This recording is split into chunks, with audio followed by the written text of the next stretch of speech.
قل هذه سبيلي أدعو إلى الله. Assalamualaikum warahmatullahi wabarakatuh. Alhamdulillah kita ketemu lagi di channel pemberantas kemaksiatan kaum muslimin. Dan seperti biasa, sebelum kita masuk ke pembahasan, kami ingatkan untuk kaum muslimin yang belum subscribe ke channel ini, silahkan subscribe untuk mendapatkan notifikasi ketika ada video-video yang terbaru yang kita upload di channel ini. Dan untuk yang sudah subscribe, kami ucapkan jazakumullahu khairan katsira. Dan kaum muslimin, ada dua Gus yang namanya cukup terkenal di negeri kita. Yang pertama Miftah, yang kedua Ikdam. Dan ini sama-sama nggak bener majelisnya. Kalau kita lihat majelis-majelis mereka, isinya ya kebanyakan dagel. Bahkan dagelnya pun ya dagel nggak bener. Tapi mereka mengatakan itu metode dakwah mereka. Memang metode dakwah mereka seperti itu. Dengan alasan itu cara mereka untuk merangkul semua golongan. Akhirnya majelisnya ya rusak kaum muslimin. Rusak. Orang baik, orang yang tidak baik, orang yang setengah baik ya, dicampur jadi satu. Orang yang biasa berkata kotor, bertindak nggak bener, dengan orang yang bener, orang yang setengah bener, ya, kumpul jadi satu. Ya. Kemudian di majelis tersebut, si Gusnya ketika menyampaikan dakwah, katanya dakwah, itu mengeluarkan perkataan yang kotor, ya, kata-kata yang jorok, ya pokoknya hal-hal yang nggak bener lah kaum muslimin, ya. Dan mereka menganggap itu ya guyonan dan metode dakwah. Kemudian ketika dikritik, maka orang-orang yang mengkritik tersebut disebut di luar Ahlus Sunnah wal Jamaah. Ya. Jadi orang yang mengkritik Miftah, mengkritik Ikdam, itu di luar Ahlus Sunnah wal Jamaah. Secara tidak langsung standar Ahlus Sunnah wal Jamaah itu mereka stempelkan kepada Miftah dan Ikdam. Karena itulah contoh Ahlus Sunnah wal Jamaah. Ini kan musibah kaum muslimin. Tapi alhamdulillah kaum muslimin, ini ada seorang Gus juga. Dan ini jelas Gus dari NU yang ikut mengkritik Ikdam dan juga Miftah. Ya. Apakah nanti Gus ini disebut bukan Ahlus Sunnah wal Jamaah? Wallahu a'lam. Ya. Coba kita simak videonya kaum muslimin. Kalau berdakwah merangkul anak jalanan, ya di jalanan. Turun ke jalan seperti yang sudah-sudah. Saya sendiri juga seperti itu. Bukan porsi jalanan yang dibawa ke pentas. Nah ini setuju kaum muslimin ya. Kalau memang mau mendakwahi anak jalanan, ya turun ke jalan ya. Kalau pengakuan Gus Tuba tadi, hal yang semacam itu sudah dilakukan oleh Gus Tuba. Tapi kami belum pernah melihat videonya ya, bagaimana metode dakwahnya dari Gus Tuba terhadap anak jalanan ketika dia turun di jalanan untuk mendakwahi mereka ya. Tapi memang yang disampaikan betul. Kalau memang mendakwahi anak jalanan, ya turun ke jalanan. Jangan porsi anak jalanan dibawa ke majelis. Betul. Karena kalau anak jalanan dibawa ke majelis, dicampurkan dengan orang-orang yang sudah ngaji, orang-orang yang setengah ngaji, orang-orang yang sebenarnya sudah lama ngaji, orang yang sudah mulai malas ngaji, ya, mereka anak-anak jalanan ini justru akan mengontaminasi, ya, membawa hal-hal keburukan ke dalam majelis tersebut. Apalagi ditambah gus-gusnya, penceramah-penceramahnya. Ketika di majelis, ucapannya sama dengan anak jalanan, ya. Ucapan-ucapan anak jalanan dipakai sama Gusnya, disampaikan di majelis, bahkan dibuat guyonan. Ini kan musibah, seperti ini contohnya. Paham ora jebar ta? Oh, jebar ya bar. Kowe aja mendem e. Dekne seteler ngarepe Guse. Isin aku. Lagi. Monggo. Ge. Bro, kabare piye? Kopiku dhisik gekno nyapo kowe iki. Ancuk kowe ning kene. Lah kok iso kaya ngono ki piye? Iki pengajian, Cuk. Sing apik. Masuk pengajian hai. Coba kaum muslimin ya, kalau kata-kata anak jalanan dibawa ke majelis seperti ini kaum muslimin, orang yang tadinya nggak biasa mendengar perkataan miso, kan akhirnya menjadi biasa. Dan tidak menutup kemungkinan orang yang tadinya nggak miso, menganggap miso itu sesuatu yang nggak boleh, sesuatu yang buruk, tapi ketika melihat ghostnya yang ada di majelis tersebut dan teman-teman ghostnya misuh-misuh itu dianggap biasa, maka bukan tidak mungkin jamaahnya ya akan ikut misuh juga. Karena guru kencing berdiri, murid kencing berlari.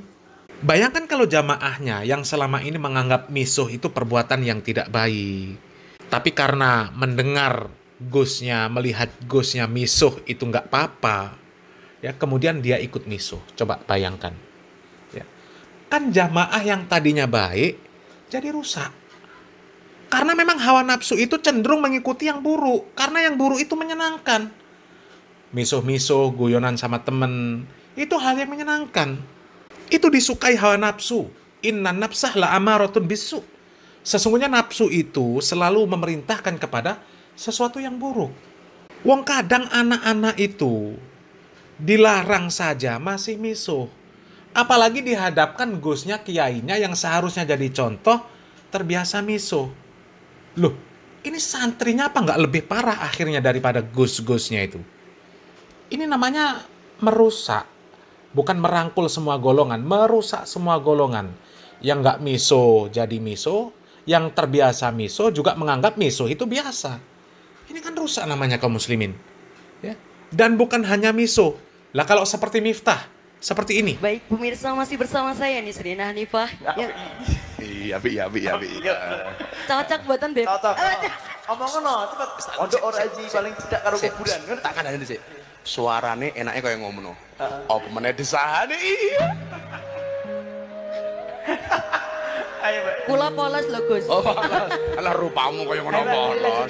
Api. Tapi santai, dia memang polos. Cowok itu memang suka dengan cewek yang polos. Baik polos pikirannya maupun polos busananya. Iya, lah bener. Coba kaum muslimin. Ya. Kalau penceramahnya seperti ini, jamaahnya seperti apa? Jamaahnya seperti apa kaum muslimin? Ini kan sudah kelewatan lah kaum muslimin. Kelewatan, nggak wajar ini. Sangat nggak wajar. Ya. Kalau kami pribadi, ya, kalau misal ada keluarga, apakah itu adik, kakak, ya, kemudian ya keluarga lah, keluarga perempuan lah. Ya.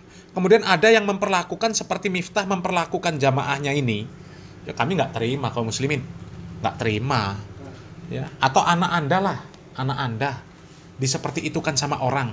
Aduh pak, anakmu suaranya pak indah, apalagi desahannya pak. Gimana rasanya kaum muslimin kalau seperti itu kan? Apa yang seperti itu contoh yang baik, ya, merangkul semua golongan. Ini merusak semua golongan namanya, ya. Wong kita berdakwah dengan orang-orang yang nggak bener, kita saja nggak boleh ikut nggak bener supaya mereka ngaji. Misal mereka mabuk, kita ikut mabuk supaya mereka ngaji, nggak boleh. Mereka suka misuh, ya, kemudian kita ikut misuh supaya mereka ikut ngaji, nggak boleh. Misal mereka gemar bermaksiat, kemudian kita ikut gabung dengan kemaksiatannya dengan alasan supaya bisa merangkul mereka ikut ngaji, kita ikut maksiat, nggak boleh. Mana ada dicontohkan oleh para nabi ini ya, bukan cuma Nabi Muhammad SAW, ya. Mana ada dicontohkan oleh para nabi ikut maksiat, ikut melakukan pelanggaran, ya, pelanggaran syariat Islam demi supaya orang itu mau mengikuti dakwahnya. Coba, ya, ada nggak? Padahal yang dihadapi oleh para nabi dulu orang-orang yang lebih parah kondisinya dibandingkan yang dihadapi oleh Miftah, dihadapi oleh Iqdam. Lebih parah. Tapi kan nggak ada mereka ikut bermaksiat supaya orang itu mau ikut ngaji. Coba Nabi Ibrahim alaihissalam, ketika bapaknya membuat berhala, ada Nabi Ibrahim alaihissalam membantu orang tuanya membuat berhala supaya dinilai sebagai anak yang berbakti kepada orang tua. Supaya kalau sudah dinilai sebagai anak yang berbakti kepada orang tua, kemudian orang tuanya ikut Nabi Ibrahim alaihissalam. Coba, ada? Nggak ada. Nggak ada. Lah ini Iqdam Miftah ini siapa? kok membuat metode dakwah sakarepe dhewe. Ya. Itu merusak semua golongan itu, membawa porsi jalanan ke majelis dicampur aduk. Hah? Kalau kita analogikan warna, ya, ada warna putih di sana di majelisnya, ya, ada warna putih, ada warna kuning, ya, kemudian ada warna hijau, kemudian didatangkan warna hitam, ya, yang katanya mendakwahi semua golongan. Akhirnya yang hitam ini mengotori yang putih, mengotori yang kuning, mengotori yang hijau. Dan yang hitam itu tadi sendiri, ya, dia lebih parah dari hitam tersebut. Karena apa? Karena kondisi yang putih itu, yang tadinya orang baik, dikotori oleh orang-orang jalanan tadi, ya miso, ya perkataan-perkataan yang kayak Miftah tadilah sama perempuan tadilah, yang nggak bener, yang kotor, ya. Itu didengar oleh orang yang tadinya masih bersih, yang nggak biasa mendengar, melihat orang berkata seperti itu, kemudian menjadi terbiasa. Bukan tidak mungkin ikut mengikuti hal-hal yang seperti itu. Begitu juga dengan yang kuning, yang hijau. Ya, ikut terkotori juga. Ya, katakanlah yang kuning dan hijau ini yang tadinya belum begitu baik. Ya, tapi lebih parah lagi. Ya, bukannya menjadi baik, akan tetapi bertambah rusak. Yang putih saja tadi menjadi rusak, apalagi yang hijau sama kuning lebih rusak lagi. Terlebih yang hitam, ya, yang harusnya dia diputihkan, dibersihkan, tapi karena di majelis gusnya itu seperti itu, akhirnya apa? Menganggap apa yang mereka lakukan selama ini ya biasa saja. Misuh itu biasa, perkataan-perkataan kotor itu ya biasa, tindakan-tindakan yang nggak benar itu juga biasa.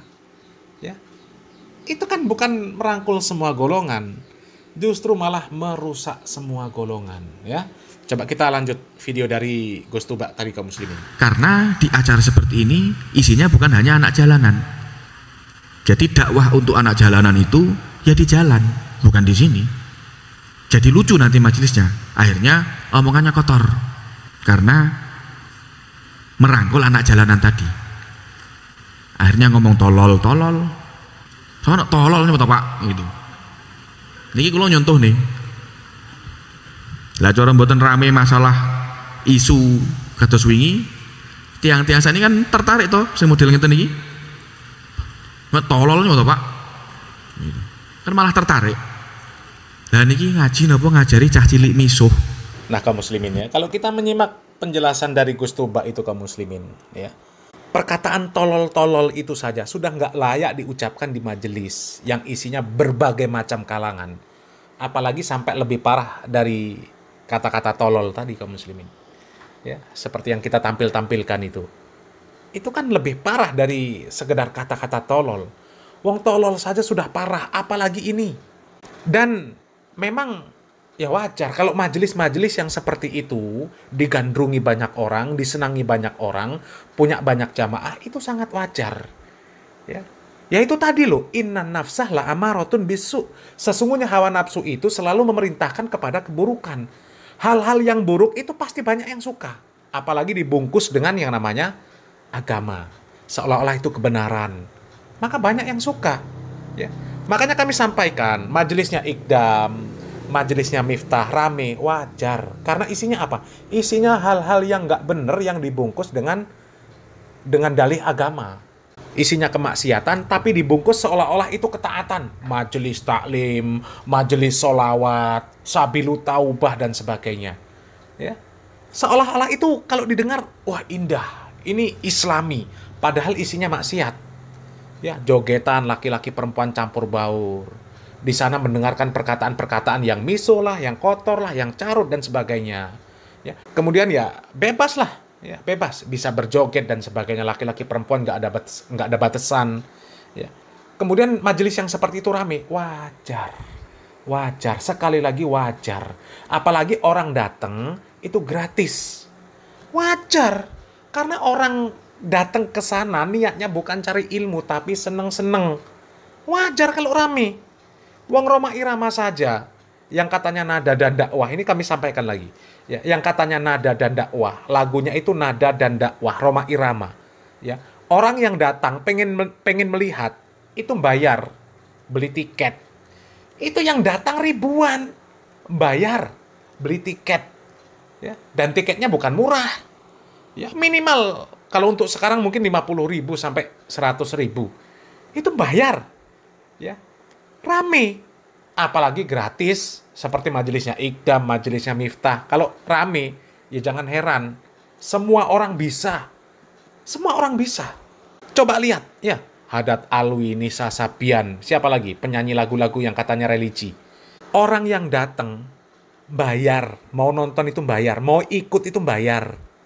Tetap rame. Film-film religi, ya. Orang yang datang pengen lihat itu bayar. Ya. Alasannya supaya apa? Supaya dapat hikmah dari tontonan tersebut. Bayar. Orang ngantri-ngantri. Apalagi gratis gitu loh. Jadi sebenarnya itu bukan jamaah yang datang pengen belajar. Bukan. Mereka pengen bersenang-senang. Ya. Jadi wajar kalau rame. Jangan heran. Dan nggak perlu dibanggakan. Karena siapa saja kalau mau bermaksiat dengan dalih dibungkus agama, majelis taklim, majelis sholawat, itu pasti rame. Ya, sekali lagi pasti rame. Karena yang namanya kemaksiatan itu disukai hawa nafsu. Inna nafsah la amaratun bisu. Sesungguhnya hawa nafsu itu, ya, selalu condong mendorong kita untuk berbuat keburukan. Illa ma rahima rabbi. Kecuali hawa nafsu yang dirahmati oleh Allah Subhanahu wa taala. Ya, maka dia nafsu yang baik. Nafsul mutmainnah. Kalau nafsu yang baik, maka dia lebih condong kepada perbuatan-perbuatan yang baik. Meskipun ada sesuatu yang menyenangkan bagi dia, akan tetapi dia lihat itu bertentangan dengan syariat Islam, maka dia tidak akan mengikuti sesuatu yang bertentangan dengan syariat Islam. Itulah hawa nafsu yang baik. Ya. Mudah-mudahan Allah Subhanahu wa taala memberikan kita taufik dan hidayah agar Allah Subhanahu wa taala selalu menyondongkan hawa nafsu kita kepada kebaikan, ya. Mudah-mudahan bermanfaat. Barakallahu fikum. Wassalamualaikum warahmatullahi wabarakatuh.